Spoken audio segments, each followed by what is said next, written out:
Mahal kong Pilipinas, sana nakikinig ka. Gusto ko lang magkwento sa'yo at ganoon na rin ang mga musta. Kahit hindi ka nakakapagsalita, alam kong sobrang nahihirapan ka na. Maganda ka naman eh. Inabuso ka lang talaga ng mga taong nakala mong aalagaan ka. Mga taong nanumpa ng katapatan sa'yo, na pagsisilbihan ka.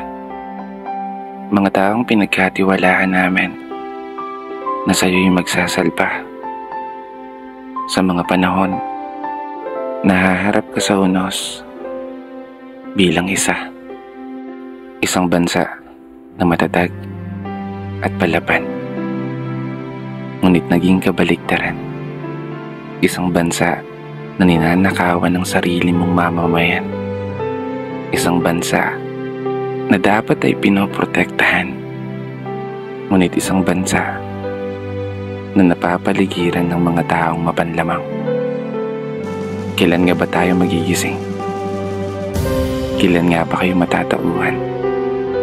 Kailan mo nga ba isa sa puso na inihalal ka ng taong bayan upang maglingkod, hindi para magpayaman, upang magsilbi, hindi para maging gahaman?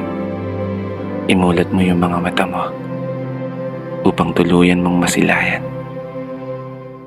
ang katotohanan na nakakapagod ng maging Pilipino, nakakapagod ng maging mahirap sa isang bansang inakala naming iingatan mo.